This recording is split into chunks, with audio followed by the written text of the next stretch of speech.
Hybrid গাড়ির hybrid battery পরিবর্তন করার সময় আমরা কিভাবে বুঝতে পারবো এই ব্যাটারিটা কতটুকু পুরাতন, বিশেষ করে রিকন্ডিশন ব্যাটারি বা ব্যাটারি সেল লাগানোর ব্যাপারে আমরা আজকে এটা নিয়ে আলোচনা করব যে আমরা এই ব্যাটারি ম্যানুফ্যাকচারিং ডেটটা কত, এটা কিভাবে বুঝতে পারবো, এই বিষয় নিয়েই আলোচনা করব।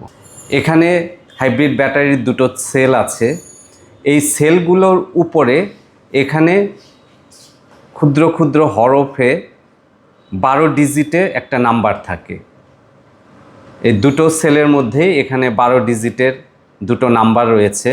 এগুলো আমি বোঝার সুবিধার্থে আমার খাতায় লিখে নিয়েছি। যেমন এই সেলটার নাম্বারটা আমার এইটা, আর এই সেলের নাম্বার হচ্ছে এইটা। এখানে প্রথম যে দুইটা ডিজিট, এই প্রথম দুটা ডিজিট হচ্ছে তারিখ ইন্ডিকেট করে। তার মানে হচ্ছে এটা কোনো মাসের 22 তারিখে তৈরি করা হয়েছিল। তারপরে নাম্বার যেটা থাকবে ওটা হচ্ছে মাস ইন্ডিকেট করে। তার মানে এটা থেকে আমরা স্পষ্ট বুঝতে পারছি যে এটা পঞ্চম মাসে, তার মানে হচ্ছে মে মাসে তৈরি হয়েছে। তার মানে এটা হচ্ছে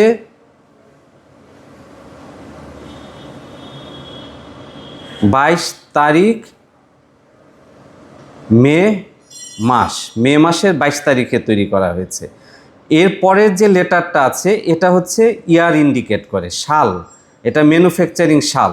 এটা কীভাবেই করতে হয়, এ সাধারণত 1999 সাল, বি 2000 সাল, এইভাবে পর্যায়ক্রমে আসলে কে 2009 সাল। তার মানে হচ্ছে এই ব্যাটারি সেলটা, পার্টিকুলার এই ব্যাটারি সেলটা 2009 সালের 22শে মে ম্যানুফ্যাকচারিং হয়েছে। আর সেম এইভাবে আমরা এইটারটা রিড করার চেষ্টা করি। এটা হচ্ছে 22 তারিখ, তারপর ওয়াই। এখানে আমরা দেখি মান্থগুলো সাধারণত 1 থেকে 9 পর্যন্ত নাম্বার, তারপরে XYZ দিয়ে অক্টোবর, নভেম্বর, ডিসেম্বর ইন্ডিকেট করা হয়। এখানে আছে ওয়াই, দ্যাট মিন্স এটা হচ্ছে নভেম্বর মাসের 22 তারিখে তৈরি করা হয়েছে। তারপরে সালের জন্য আছে ও মানে হচ্ছে 2013 সাল। তার মানে এই ব্যাটারিটার ম্যানুফ্যাকচারিং ডেট হচ্ছে 22 নভেম্বর 2013 সাল।